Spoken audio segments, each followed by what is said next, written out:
first of all, starting or developing a reading habit.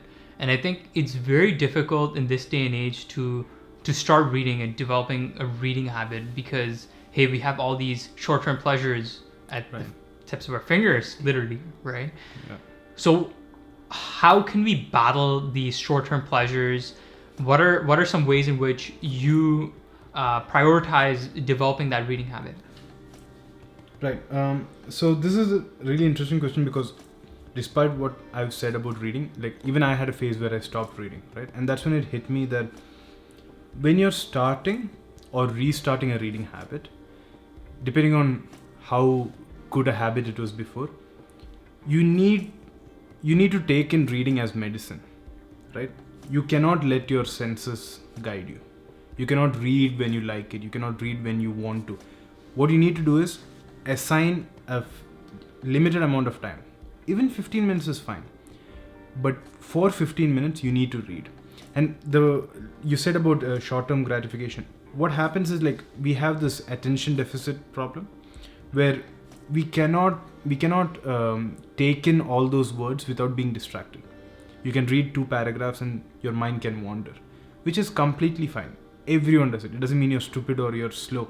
It just means your brain hasn't been trained lately to just read and absorb information and take its time to process it, to wait it out.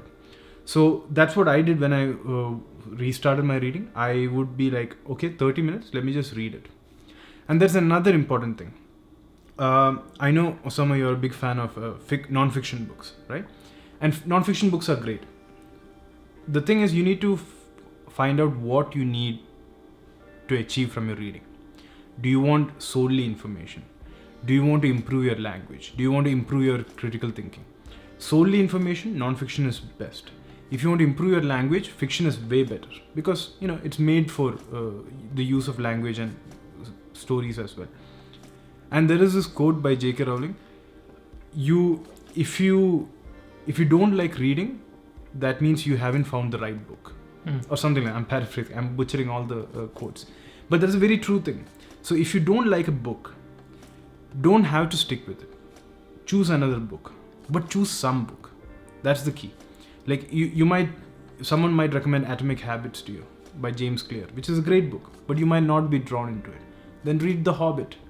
Yeah, sure, it's about dragons and hobbits, but it's still a great book to read.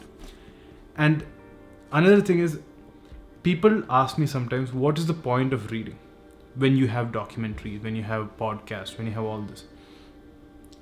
I've tried to explain this like for a long time. I've never got it. Reading, imagine if you could only see 3 colors in your life: red, green and blue.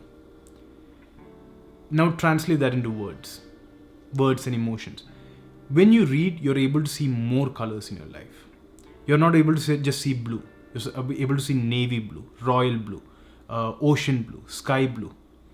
You get it? So when you read, you won't say, I'm pissed, I'm awesome. You'll say, I'm infuriated, I'm enraged, I'm so frustrated, I am not frustrated, I'm just disheartened.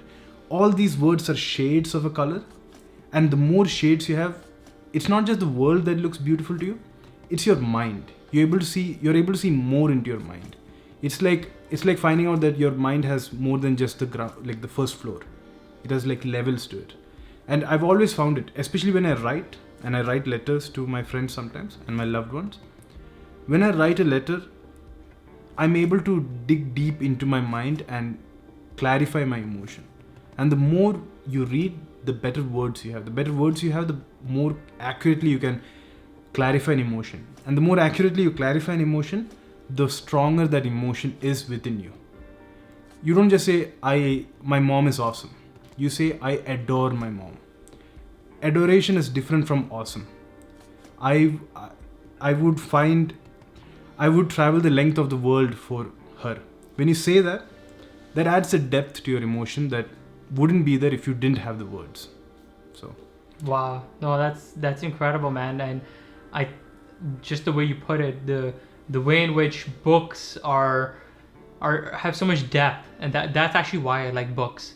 And the comparison that I kind of draw is if you look at a painting, right? Right. While you're skateboarding, right? Like a beautiful portrait, and you just skate by it, right?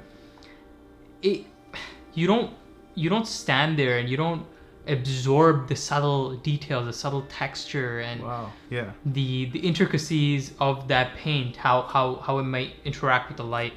You do enjoy it, and that's similar to like a movie or even a podcast, right? And I think the book is actually when you stand there for, let's say, 5 hours and you notice every subtle detail within that portrait, that painting, that masterpiece. Right. And I just wish I could remember everything from what I read. And that's something that I struggle with. I read this insanely good book, whether it's knowledge-based or even fiction, and sometimes I have trouble recalling the information. What would you say is a way in which we can kind of recall these books, recall this information, and just increase our productivity? Right. So I'll confess off the top that I don't read non-fiction books, as you might know. I almost strictly read only fiction. It's not because I don't like non-fiction books. I try to assign my non-fiction information to podcasts, so that, because I am hoping to be a full-time writer someday. So I'm like, reading fiction is my job as well. But about the information part, one thing I've noticed even when reading fiction is, there are times when I'm, when you're daydreaming and you think of some thing you saw, right? So I think of some scene that I saw. And then I try to think, wait, which movie was that scene from? And then I realize, oh wait, it was not from a movie, it was from a book, right? Wow. So that's two things in that. One is the fact that memory is residing in your mind. It's not lost. And second, and more importantly, is when you read a really good book, it's like you've consumed a movie. It's like you've created a movie in your mind. And I don't feel information is necessarily lost. Sure, we might not be able to access it in time, but I feel the cumulative effect is still there. 10 years of reading books, sure, you might not be able to remember Socrates when he died, but you will know like what Socrates was about, and it will come in at the most random of times. So I'm not that worried about information being present at my fingertips. And I also know that the more I read, the more your mind is being sharpened. So that in itself is helping you to, retrieve information. How is your mind being sharpened when you read? Like, what effects have you seen? So I was recently writing an article for a online work that I'm doing for a company, where the benefits of reading, and it's quite clear, reading is the best tool to prevent Alzheimer's and dementia. Wow. Like if you had a patient who is 50, 55, and you had a concerned son or daughter, and the doctor was talking to them, you could take medication, you could change your diet, you could do all that. But the simplest thing is read for an hour. You could also do Sudoku and things like that. I'm not saying it's not, but you see how powerful it is, because when you read, your neurons are strengthened. Your brain is able to, it's like going to the gym, and it's a steady workout.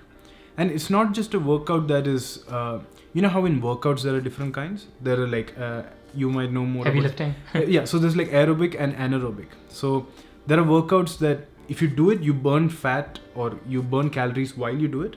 And then there are workouts like squats, which you leave the gym and throughout the day your body is healing from it and benefiting from it. Reading is like that. Reading is not just something that you benefit for the 15 minutes, but the effects will work in your body, in your mind throughout the day. Wow. So what you're telling me is reading is similar to lifting like heavy weights. Yeah, because reading doesn't just stop the moment you finish reading the words, right? Mm-hmm. You strengthen your mind. You are able to recall better. If you had to pay attention to a page for 2 minutes versus a photograph on Instagram for 30 seconds, that's definitely going to have benefits for your brain. Like, from common sense you can. Yeah. But if you were to look at the research papers, there is definitive proof that illnesses like mental illnesses like Alzheimer's and dementia can be slowed down. It can't be erased. Of course, we can't do that, but it can be slowed down through reading.